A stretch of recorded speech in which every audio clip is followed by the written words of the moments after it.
Bien, hoy vamos a realizar una exégesis muy simple, muy sencilla, básica, en segunda de Pedro, el capítulo 1, el versículo 10.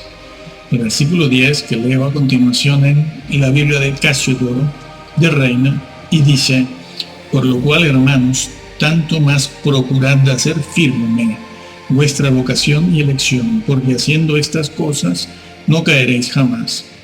Bien, esto suena a Pablo, vocabulario de Pablo, expresiones del apóstol Pablo, pero no, este es Pedro. Pedro es el que está diciendo esto. Y empezamos por notar que él hace una amonestación a sus lectores, hace una amonestación, hace una advertencia también al mismo tiempo. Se encuentra aquí en esta frase donde aparece lo siguiente: procurad hacer firme. Bien, el énfasis en este versículo en particular está ahí, en hacer firme algo. ¿Qué es lo que hay que hacer firme? Bueno, pues está dando por hecho que hay que hacer firme alguna cosa que ellos poseen, que ellos tienen. Y lo dice a continuación, dice: vuestra vocación y elección. Ese vocablo, vocación, en este versículo, podemos traducirlo por llamado o llamamiento. Llamamiento como una invitación. Llamados y elegidos, bueno, tienen que hacer firme, tienen que además procurar hacerlo, hacer firme el llamado y la elección. Es algo que ya poseen. El apóstol Pedro da por hecho que eso ya se posee. No les está diciendo que lo busquen, que lo consigan, que se arrepientan, que se conviertan. No está haciendo eso. Es que si hacemos decir eso a la Biblia, entonces tergiversamos lo que está escrito, porque la Biblia ahí dice lo que quiere decir. Está escrito, da por hecho, da por sentado que el llamado, la invitación y la elección se han realizado. Pero pasa algo, que hay que hacer firme eso. Claro, eso hay que hacerlo firme, como está enseñado en todo el Nuevo Testamento y también en el Antiguo. Claro, los calvinistas piperianos ahora tienen un grave problema, ¿no? Tienen un grave problema con este versículo y con todo el Nuevo Testamento. Eso es lo que el apóstol les dice. Vamos a ver, la palabra aquí, procurad en este versículo 10 es la misma que se encuentra en el versículo 5. Cuando dice allí en el versículo 5, poniendo toda diligencia, es el mismo vocablo. Allí está escrito de una manera, aquí está escrito de otra, pero es la misma palabra. Y aquí se traduce por eso: procuren. Sí. Fíjense que el vocablo griego se traduce por una frase muy corta. La frase es: tanto más procurad, como dice ahí. O sean con mayor razón muy diligentes. Eso es lo que se dice. Es que así es como se debe traducir. Sed tanto más diligentes. Poner el mayor empeño. Bien, poner el mayor empeño. ¿En qué? Lo está diciendo. En hacer firme. El énfasis del versículo, así como de todo el pasaje, está ahí, en hacer firme el llamado y la elección. No es que tienen que buscar el llamado y la elección, como hemos dicho, sino que ya lo poseen, sí, ya lo poseen. Ahora lo que han de hacer es hacer firme ese llamado y esa elección. Y esa frase, tanto más procurad, es eso. Pongan todo empeño en eso. Ese es el énfasis. Hoy en día el énfasis, ¿dónde está? ¿Cómo se llenan los locales, los templos, los hoteles? ¿A qué conferencias acuden los creyentes? Vamos a calificarlos de creyentes en general. Creyentes en Dios, creen en Dios. ¿Qué temas les atraen? ¿Dónde está el énfasis? Bueno, en temas como el infierno, las cuevas del infierno, el abismo, los demonios encerrados en el abismo, el cielo, el mundo demoníaco, el diablo, la caída del diablo, de Lucifer. Temas que llaman mucho la atención, como esto de Irak, Irán, Rusia. Temas, todos estos como los asteroides, Nibiru, temas así en general. Todos estos temas, es ahí donde está el énfasis. ¿no? También gusta mucho el fijarse en evidentes apóstatas, como este señor. Es sumamente fácil, todo el mundo los escoge y los agarra como conejillos de India, ¿no? Para practicar con ellos. Este señor es un herético porque dice esto. Eso es muy fácil. Lo hacen mis nietos, repito, también. ¿A qué no lo hacen con otros? Con las vacas sagradas, no lo hacen, no los ponen en evidencia porque saben que se desprestigian. Ir contra los verdaderos heréticos desprestigia. Pues bien, eso es lo que está diciendo el apóstol Pedro aquí. Da por hecho que son salvos, da por hecho que son llamados, da por hecho que son elegidos, pero hay algo que hacer. Sí, se ha de mantener eso con firmeza. Bien, ¿por qué? Porque la salvación es por gracia, somos justificados por la fe. Esa es la posición judicial, lo que el Señor Jesucristo logró en la cruz. Sí, Él lo logró romper las cadenas que ataban las manos del Padre para mostrar su misericordia en su gracia y perdonar. Gracia, misericordia, perdón. Ese es el orden, ese es el orden. Amor, gracia, misericordia y perdón. Con lo que el Señor hizo en su vida, se logró eso. Se logró. Todo el que crea en Jesús, el que crea como corresponde, no de cualquier forma. Pero eso es otro tema que no estamos viendo aquí. El que crea, el que acepte el mensaje del Señor, es salvo, justificado por la fe. Por cierto, que la Biblia registra varios conceptos en cuanto a la justificación.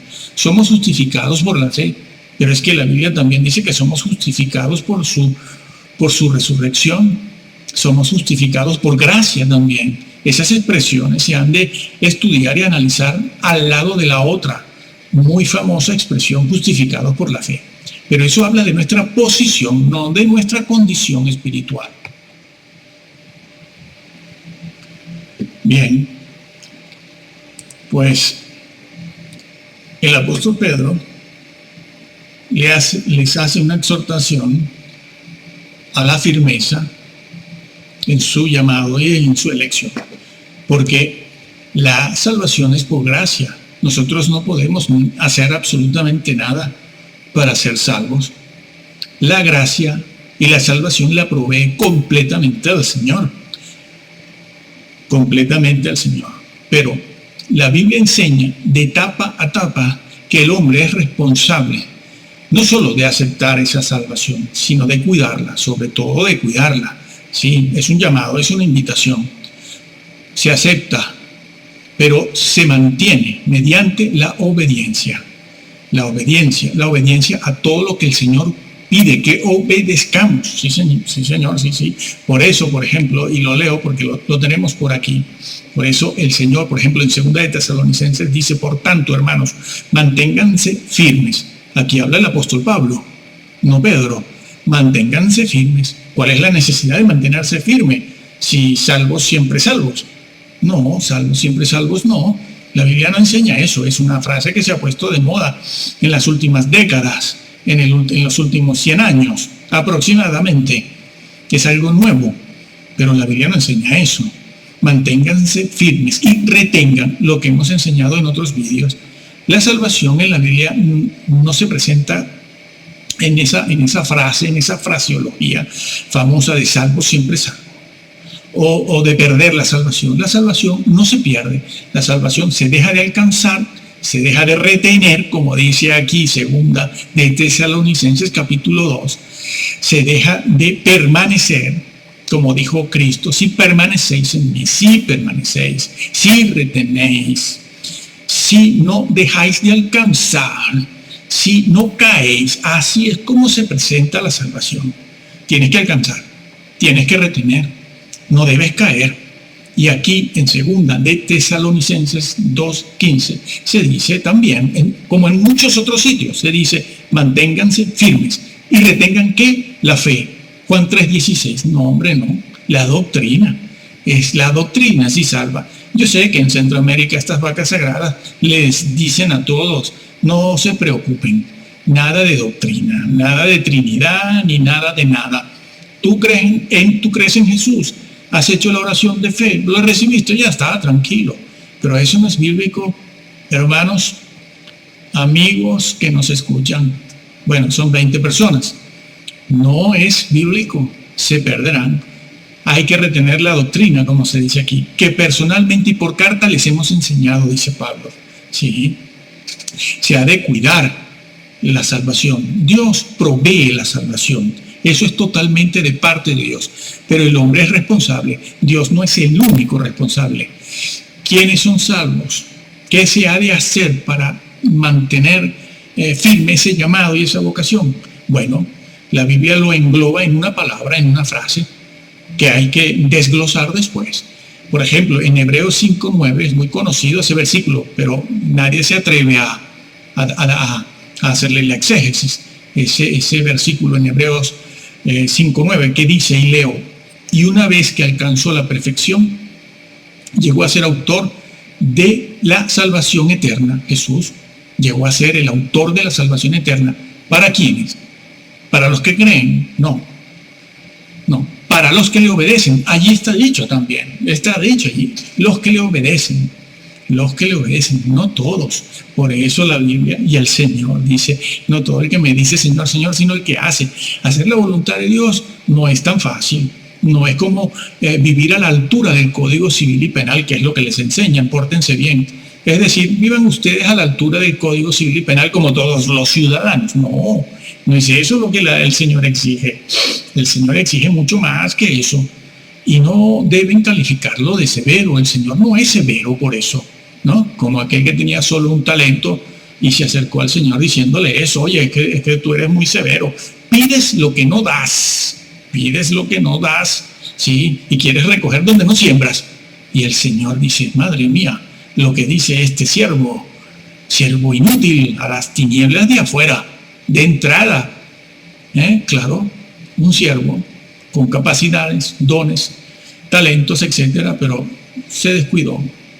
Y así otros casos más que están en nuestros medios colgados en internet. Bueno, para el que lo quiera ver, que aquí no estamos por darle pulgar arriba, ni suscripciones, ni nada de eso. Eso no va con nosotros, desde siempre. Bueno, eso es lo que dice y enseña la Biblia. Hay una parte que la hace el hombre y hay otra parte que la hace el Señor. La posición que nos justifica delante de Dios es una justificación por la fe. Esa es la posición legal, jurídica. Es una posición jurídica, legal, tiene carácter jurídico. Pero hay otra cosa que es la condición espiritual. La condición espiritual, estamos viéndola aquí en este versículo en parte. En este versículo no se dice todo, pero no vamos a salir de él porque se haría muy largo. Bien, pues la condición espiritual se ha de cuidar. Entonces, nadie discute que la justificación es por la fe. Pero el hombre es responsable. El cristiano tiene que cuidar su llamado y su elección. ¿Por qué? Porque haciendo estas cosas no caeréis jamás. ¿Caer de dónde? Bueno, de lo que viene hablando. ¿De qué viene hablando? Como veremos ahora. Pues viene hablando de la salvación. Nada menos que de la purificación de los pecados. Es que lo dice en el versículo 8 y 9. Lo vamos a leer ahora. Lo dice. Ha olvidado la purificación de sus pecados, claro, porque es un creyente, cuyos pecados fueron purificados. No sirve decir aquí que esto es un visitante, o esto es un señor al que se le dio un tratadito en la calle.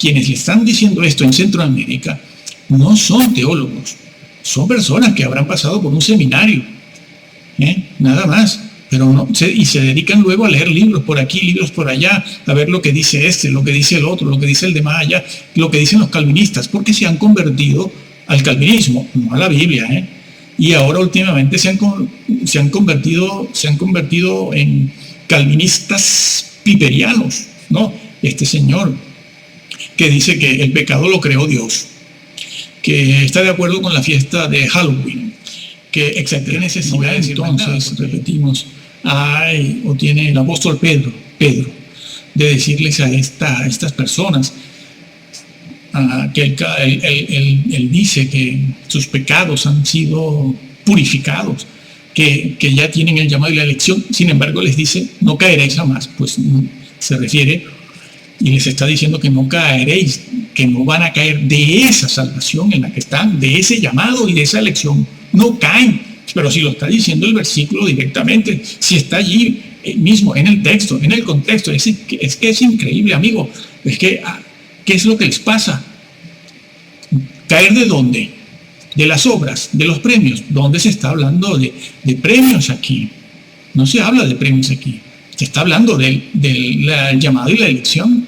Es a eso a lo que se refiere Pedro, ¿no? Si caen de ahí, se pierden. Tienen que hacer estas cosas. ¿Qué pasa si no las hacen? Las cosas que están en el versículo 7, 8 y 9, como veremos ahora, caen de ese llamado y de esa elección. No sirve decir, ¿no? Como siempre se ha dicho últimamente también, se dice, no, es que no habían nacido de nuevo. Pero es que el apóstol Pedro aquí no los trata como a incrédulos o nuevos creyentes o personas que no se han convertido. Los trata de hermanos, como hemos dicho. Sí, por cierto, que el apóstol Pedro se dirige a ellos como hermanos en los versículos anteriores. Y sepan que es el único lugar donde el apóstol Pedro emplea el vocablo hermanos. Claro, porque les va a decir algo muy serio. Es esto lo que le está diciendo, ¿no? Pues bien, sí, esto es lo que les dice el apóstol Pedro. Ese vocablo, caer, es tropezar, sí, significa eso. Y es una referencia a la pérdida de la salvación, como el versículo lo hace obvio, y más obvio lo hacen los versículos posteriores y anteriores, como vamos a ver. Muy bien. Aquí decimos ya de una vez, ya que estamos diciendo lo que decimos, lo que acabamos de decir, para no romper el hilo del pensamiento de la idea, que es que el apóstol Pablo también lo dice por otras partes, es posible recibir la gracia en vano. Sí, eso está dicho y lo leo directamente, 2 Corintios 6:1. Por lo tanto, nosotros, dice Pablo, como colaboradores de Dios, les rogamos a ustedes, es un ruego, como hace el apóstol Pedro en el versículo que estamos viendo. Les rogamos a ustedes que no reciban su gracia, la gracia de Dios en vano. Se puede recibir en vano, Dios mío. Y no solo está dicho aquí, también hay que ir a Gálatas también. Y se puede encontrar más o menos la misma idea. Pues bien, eso es lo que se enseña, eso es lo que se dice. Se puede recibir la gracia en vano. Tenemos que ir para demostrar esto a los versículos anteriores, porque el apóstol Pedro lo dice en los versículos 8 y 9. Está dicho en los versículos 8 y 9 que leo. El versículo 8 dice, porque si estas cosas están en vosotros y abundan, ¿qué cosas? ¿Qué cosas? Bueno, debemos hacernos esa pregunta. Sigo leyendo. No os dejarán estar ociosos ni sin fruto en cuanto al conocimiento de nuestro ¿qué? Repito, no os dejarán estar ociosos ni sin fruto, en cuanto al conocimiento del infierno, en cuanto al conocimiento de los premios, en cuanto al conocimiento de la guerra y el Armagedón, Irak, Rusia, conferencias especiales sobre el infierno, los demonios, los tatuajes, los matrimonios, los divorcios, los pantalones también se puede quedar solo. Eso sí que le iría bien. Bueno, no dice nada de eso. No os dejará estar sin fruto en cuanto al conocimiento de nuestro Señor Jesucristo. De Jesucristo. ¿Cuánto se habla del Señor? ¿Cuánto saben ustedes del Señor? Eso es doctrina y la doctrina aburre. Claro, por eso no la enseñan. Hablar mucho de Jesús y todas estas cosas a la gente no le gusta, a los creyentes no les gusta porque esto es sangre, esto es flagelación, esto es doctrina que se hace pesada, que si esto, que si aquello, que si lo otro, que si la voluntad de Dios, que si... Bueno, eso se hace pesado, eso no atrae, no llena. Permanentemente en el tiempo no tiene duración, ¿no? Pero es eso lo que salva. Por eso Jesús le dijo a los suyos les dijo, si permanecéis en mí. No dijo si permanecéis en Juan 3:16. Es que hoy en día estos predicadores que no hacen teología, sino que van leyendo libros, por aquí y por allá, después los sueltan en el púlpito, estas personas van así, no van hablando de Jesús, sino de otras cosas, lo que van leyendo por ahí. Pues bien, pues sí, Jesús lo dijo, ¿no? Si permanecéis en mí, se lo dijo a los suyos. Y mis palabras, es decir, la doctrina, como hemos ya explicado en otros lugares, en otros vídeos, mis palabras, es decir, la doctrina, permanece en ustedes. Esa es la conjunción que se tiene que dar de una cosa y otra. Sí, permanecéis en mí, pero el Señor está olvidado. Lo aceptaron un día como Salvador, es Dios, la oración de fe, Juan 3:16, punto, ya, venga, ahora a danzar, a cantar, venga, tambores por aquí, tambores por allá, ay, no me toquen a los músicos, como dice este de Centroamérica, ¿no? El mismo que me dice, gorda, vamos a comprar zapatos, mira, a cuántas esposas de pastores has humillado, que no tienen ni para darle de comer a sus hijos, porque sus maridos, colegas nuestros, que están en el ministerio y no ganan ni para comprarse un par de zapatos. Y lo digo por experiencia y porque soy testigo de muchas de esas cosas. ¿Sí? Bueno, no, el Señor lo dijo, si permanecéis en mí. ¿Qué significa eso? Hablar todo el tiempo de Jesús, enseñar la doctrina de Jesús y todo pasarlo a través de la persona de Jesús. Atiendan a esta exhortación y háganlo para que se salven. Ya sabemos que está profetizado que no se salvaría casi nadie.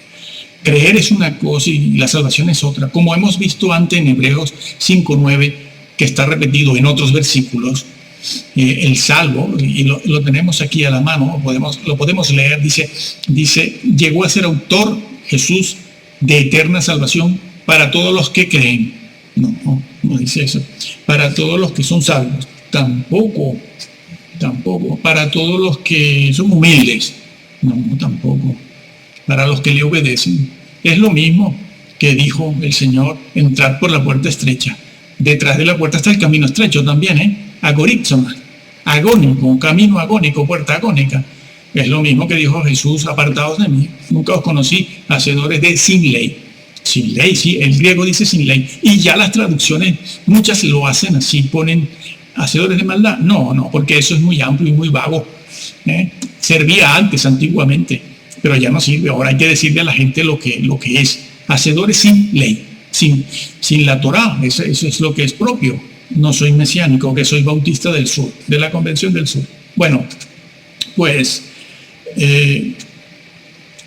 eso es lo que dijo Jesús tantas veces, el que permanezca en mí, mi doctrina. Eso es lo que hemos leído en el versículo 8. Entonces dice, porque si estas cosas están en vosotros y abundan, no os dejarán estar ociosos, ni sin fruto en cuanto al conocimiento de nuestro Señor Jesucristo. ¿Cuáles cosas son las que hay que hacer? Las que mencionó en el versículo 5, 6 y 7, ¿no? Aquello de a la fe añadid virtud, ¿no? A la virtud conocimiento. Nadie quiere conocimiento, sino estos temas populares y populistas que hemos nombrado, ¿no? Rusia, la guerra, China, eso es lo que gusta.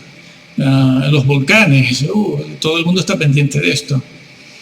Bueno, al conocimiento dominio propio, al dominio propio paciencia, y a la paciencia piedad, y a la piedad el afecto fraternal, y al afecto fraternal el amor. Esto hay que estudiarlo y agregarlo cada día. Esto no es fácil, esto es difícil. Esto, como dice Filipenses, trabajar, que allí también se dice, por cierto, Filipenses 2:12, si mal no recuerdo, ese vocablo, ocupaos en vuestra salvación con temor y temblor, ese vocablo que lo tenemos en otro vídeo, no en este, porque aquí solo vemos segunda de Pedro 1:10. Ese vocablo de Filipenses 2:12, ocupaos en vuestra salvación, ocupaos, y al seminario, ese vocablo significa completa, ocúpate, o sea, completa el trabajo. ¿Qué trabajo? Lo que dice ese versículo, la salvación. Completa la salvación que tienes. Bueno, regresamos a segunda de Pedro para decir esto. que el que tiene estas virtudes, estos dones mencionados aquí, estos talentos, mejor dicho, en el versículo 5, 6 y 7, el que tiene esas cosas y abunda en ellas, tiene que abundar en ellas, hemos de abundar en ellas, ese no está ocioso, no está ocioso, sino que está creciendo en el conocimiento de nuestro Señor y Salvador Jesucristo. Y el versículo 9 dice, pero el que no tiene estas cosas, claro, por eso Pedro se las dice, ellos eran llamados, elegidos, pero no estaban procurando estas cosas, que tenían que hacerlo, es la responsabilidad del hombre. Como cuando el Señor llamó a Caín y lo hizo responsable, y le dijo, en ti está la capacidad, el poder de no matar a tu hermano, no lleves a la consumación lo que ya has concebido en tu cerebro, en tu mente. Has pecado ya, pero estás a tiempo de no llevarlo a la consumación, porque una vez que eso se lleve a los hechos, el pecado ya está sobre ti, ya lo has cometido completamente. Bueno, pues eso que está aquí.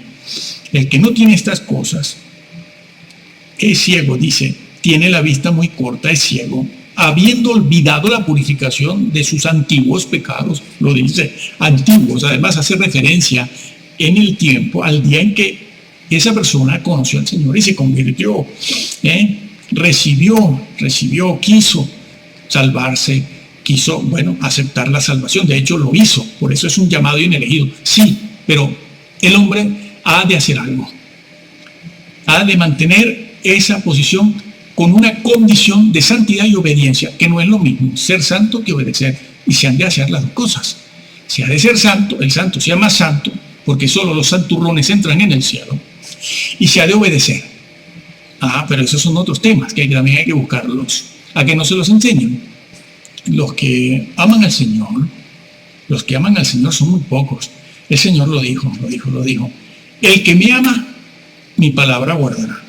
Mi palabra, no dice creerá, o no dice Juan 3:16, o no dice, ya elegido, predestinado. No, el Señor dice, el que me ama, mi palabra guardará. Su palabra, Juan 3:16, no, hombre, no, es su palabra es toda. La suma de tu palabra es la verdad. Mi palabra guardará, y mi Padre entonces le amará, dice el versículo, y vendremos a él y haremos morada en él. Guardar su palabra, claro, es obedecer lo de Hebreos 5:9 que hemos leído. Es eso. Porque es muy fácil decir, acepta a Jesucristo. Bueno, ¿qué significa eso de aceptar? O mejor dicho, de recibir. Que yo creo en él. Espera un momento. El que ama mi palabra y la guarda.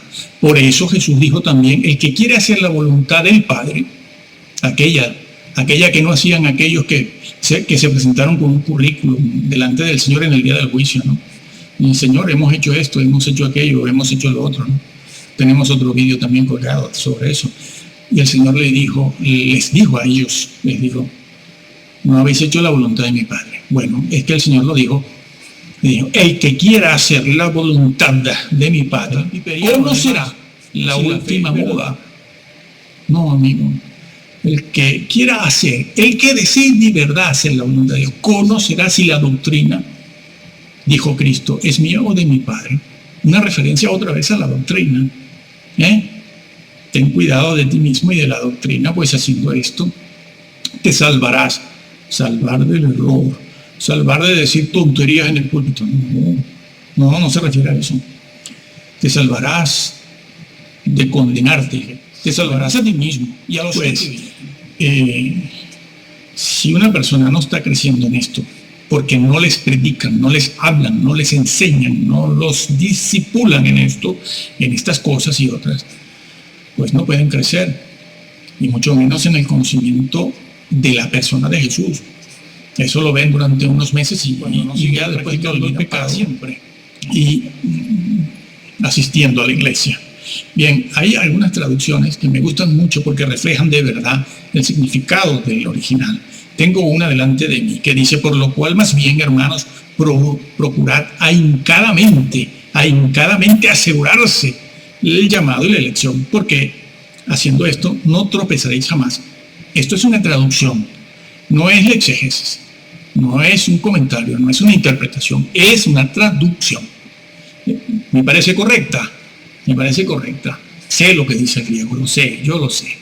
Entonces, me parece estupendo, porque 20, 21, 22 años es francamente difícil conseguir un pastor honesto. Pastor es padre de familia, buena gente, con hijos y nietos, empresas y todo eso, sí, bueno, eso abunda, ha abundado siempre, ¿no?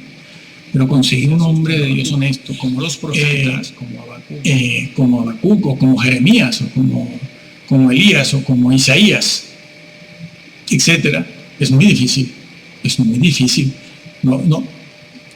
Es muy difícil conseguir un hombre así, muy difícil hoy en día.